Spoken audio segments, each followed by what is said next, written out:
When talking about the worst things that have happened in video game history, it's hard to get too negative because you know what there's always been throughout the history of video games, right? Video games. And where there's video games, there's happiness. That said, us video game playing people are a passionate group. And we've got some opinions on how we wish certain things would have gone. Now, naturally, this is going to vary from person to person, but I'm going to offer some of my opinions, a lot of which I think many of you will agree with. And no, you dirty dogs, I will not be talking about the GameCube C-Stick. I actually kind of like it. Now, for a video topic like this, a lot of people right away might be thinking, you gotta talk about the video game crash of the early 80s, right? Well, but what if I don't wanna? I'm not entirely sure that in some ways it maybe was kind of a good thing because video games maybe sort of needed a little bit of a timeout to recalibrate things. I feel like the gaming industry in the US came back so much stronger as a result, and it allowed Nintendo to do their whole thing. And speaking of Nintendo, I think one of the worst things that has happened was when Nintendo lost a whole bunch of their third-party support. This happened mainly when things switched over from the Super Nintendo to the Nintendo 64, but it was sort of a gradual thing, and really, all the way until basically the Nintendo Switch, the third-party support has always been an issue that's come up. Nintendo doesn't have third-party support. Nintendo doesn't have enough third-party support. And as a result, the consoles just haven't been as interesting, haven't had quite as strong of libraries. Don't get me wrong, some of those consoles have still been really good. I absolutely love the GameCube myself.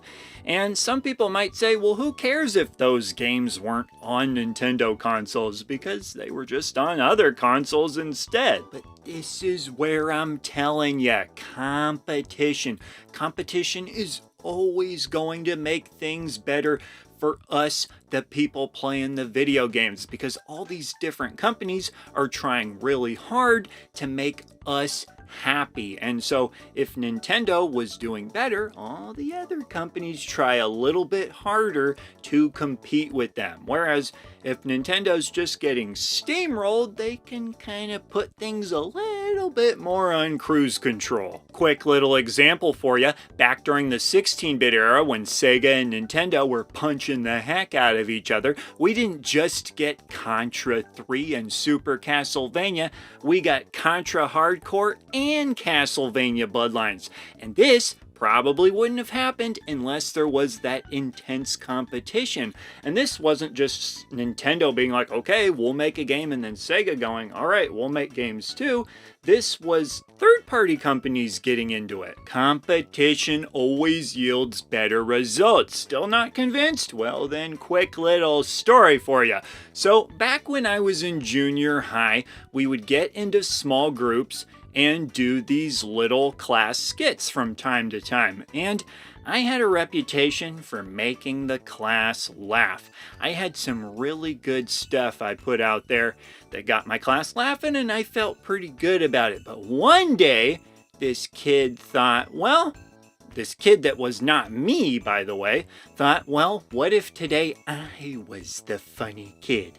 And I forget what that kid did, but did something that made the class laugh, and I was not happy about it. While everyone was laughing, I was laughing too, actually, but on the inside, I was like, wait a second, I'm the funny guy. So, what did I do because of that competition? I went back to the drawing board, and I thought, I'll cook something up that'll really get everybody rolling. So, what did I do? I brought a jock strap to school for this skit where I was supposed to be a baseball player coming out to hit a baseball, as you might expect. And keep in mind, everyone's like 12 years old, so it's a little bit easier to make people laugh than it is when people are adults. But so my idea was to duct tape this jock strap over the outside of my sweatpants. It was a PE day that day, so I had sweatpants on.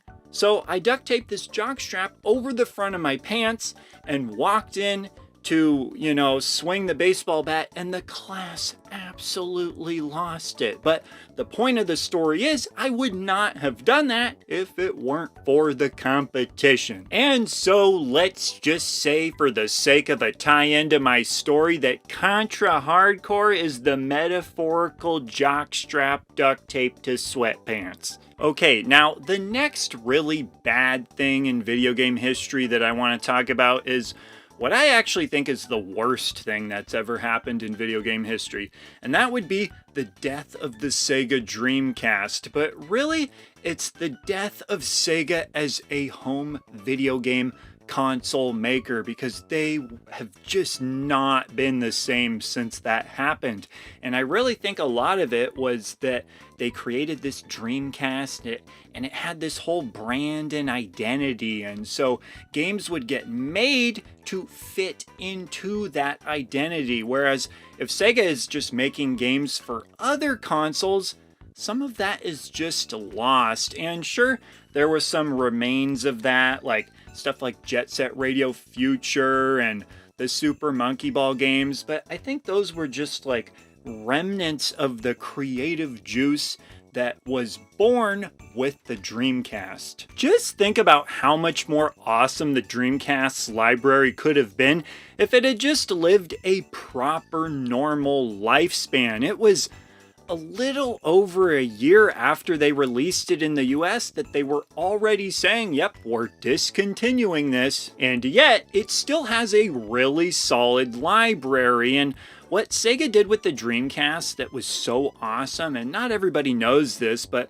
essentially what Sega did was they divided up a lot of their best talent into these various different teams. There were several of them, and essentially they gave them all this creative control to sort of do what they want, experiment a little bit, and you got all this really forward-thinking, creative, cool, fun stuff as a result. And if you ask me, video games have really been missing something by not having that ever since then. Feels like Sega had come up with a really awesome model, but because they were already losing so much money because of all these terrible business decisions they made before the Dreamcast, it was unfortunately just too late. And so it was like, here's a tease of something really awesome. Oh, but we kind of screwed ourselves earlier, so sorry, we got to take it away now.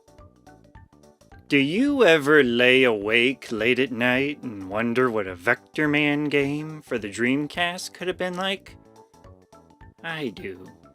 Okay, and for my final worst thing that's happened in video game history that I want to talk about, we have a little bit of a spicy one, perhaps controversial to some folks, maybe not to others, and that would be video games having internet connectivity. Now, it started off not so bad. People didn't have as many issues with it then. I mean, I was just talking about the Dreamcast. People didn't really complain about the Dreamcast having internet connectivity. It was things that started to happen later on where a lot of us were just like, I do not like this. Things like certain games having online multiplayer, and that was it. That was the entire game. So once the servers are down, that game essentially doesn't exist anymore. Stuff like microtransactions people don't like. The emphasis of digital downloads to purchase games where you have less options, like being able to sell back your games or just easily hand your copy of your game to a friend to borrow. Things like that. There's just a lot of stuff people don't like. Oh, and how could I forget? Games shipping seemingly broken a lot of times, perhaps an over-reliance on just using the internet to patch in a game and fix it later. On a more personal note, what I kind of don't like about it is the de-emphasis of the good old types of games that were designed to just be games where you and a bunch of friends or family just get in a room and scream, whether it be laughing, yelling at each other in frustration, whatever, just good old fun. And when those games do come out in more modern times, a lot of times nobody really cares about them like they used to. But there you have it, my choices for the worst things that have happened in video games history. I'd be curious to hear what you think of my opinions, as well as what some of your opinions are as well. So leave those comments down below as always, and I will see ya in the next video. He's the retro bird, yeah, and he's talking about video games. He's the red